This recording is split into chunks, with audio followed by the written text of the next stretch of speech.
Hello everybody, welcome to the Wonky Angle, where I talk about electronic music, both new and old. And today, I'm talking about the only album from Long Range, Madness and Me. No one's actually gonna watch this video, are they?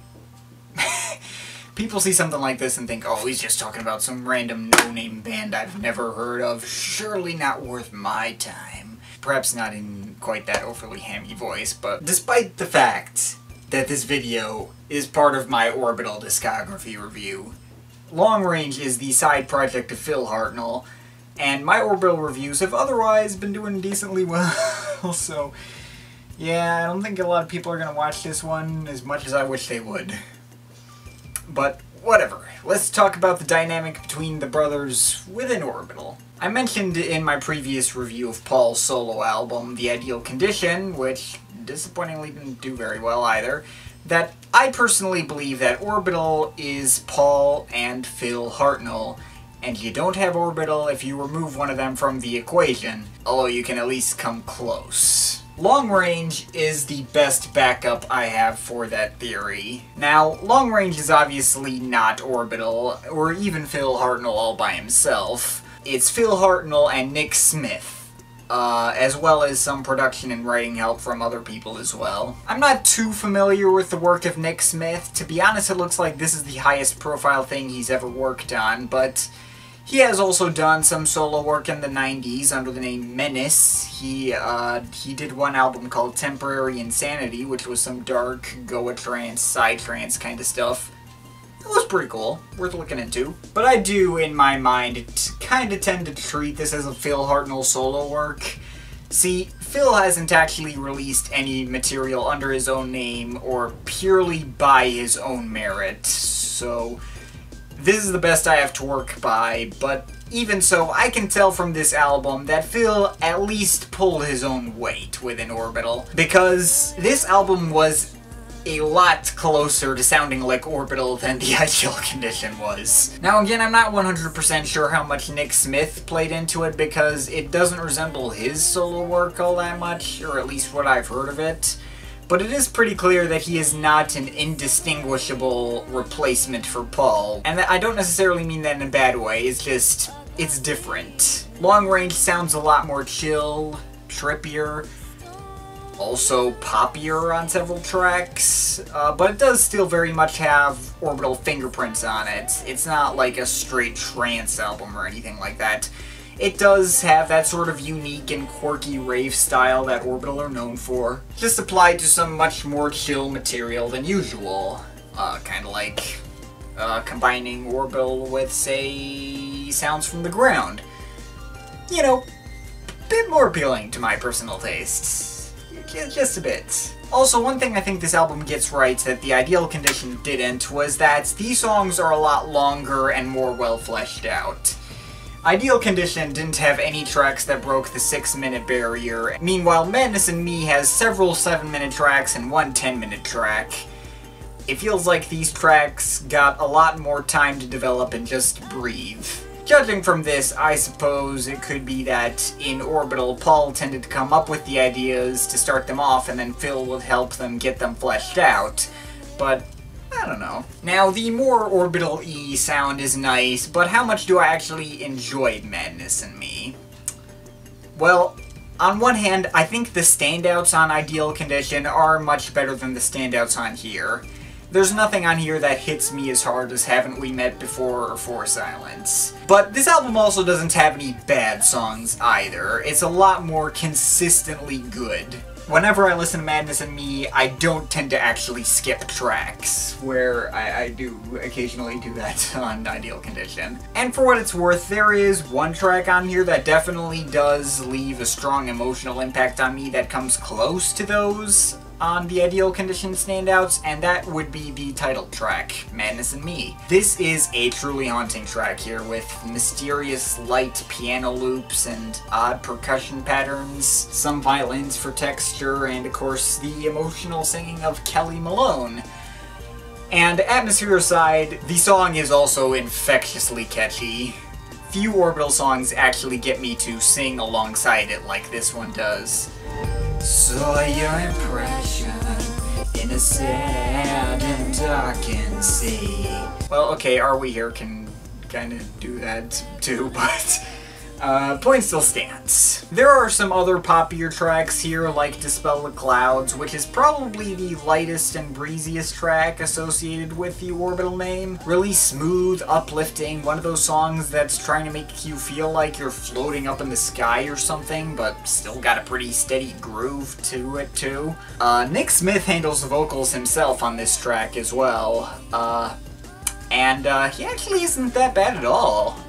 He's fairly reserved, but he fits the song well. The other big vocal highlight would have to be Your Face, which by contrast is one of the darkest and most aggressive tracks on here. Well, it's not that dark, but it is pretty rock-heavy, some distorted guitar-like synths, and singing from Senor Mick, who, doesn't sound that far off from Nick Smith, actually, just with a more, you know, rock and roll voice. I'm feeling crowded, my was closing in. I've got to explain, just let me begin. Oh yeah, and the song is also really addicting as well.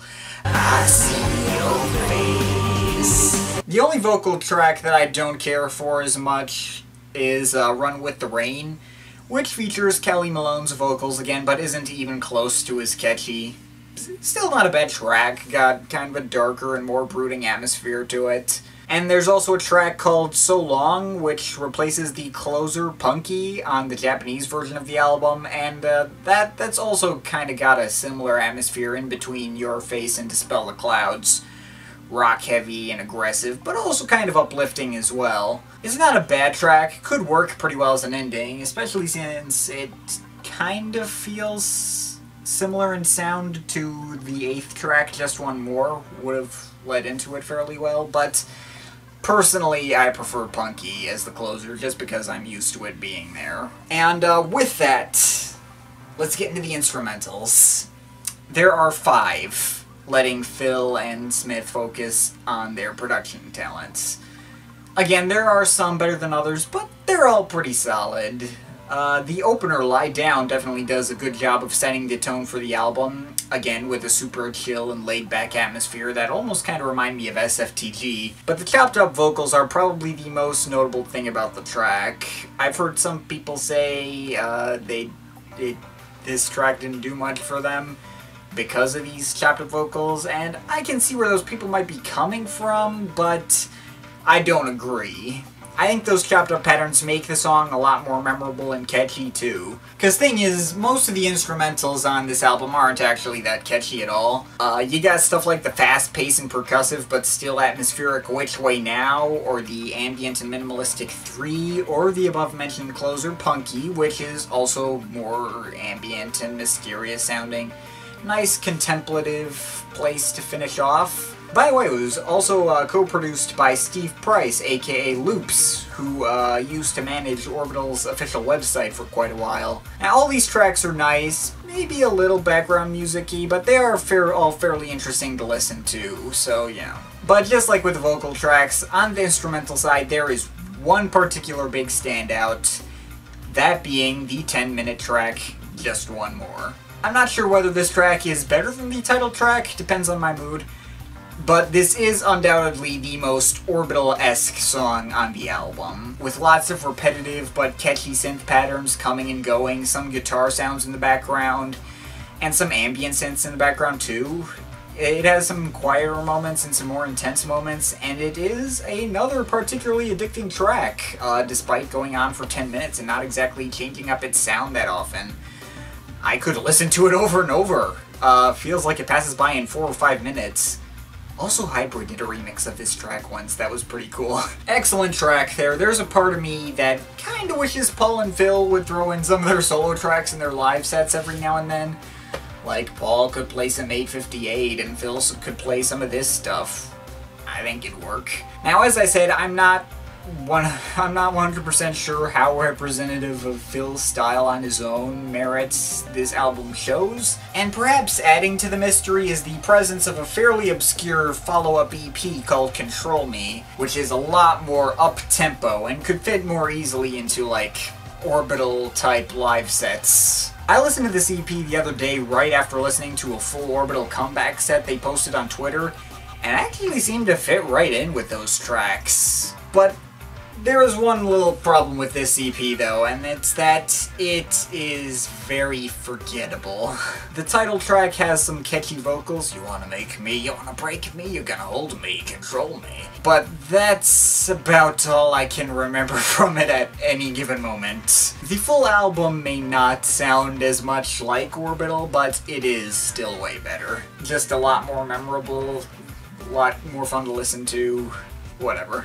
So yeah, overall, I would undoubtedly recommend checking out Madness in Me. Not only do I think it's important as a part of Orbital's history, and to show that Phil was just as important to Orbital's success as Paul, but it's just a great blend of chill-out and dance music that has a lot of great atmosphere and catchy tunes. Maybe not quite up to the high standards set by the usual from Orbital, there are still some kind of forgettable tracks, but when it hits, and even the lesser tracks are still perfectly fine.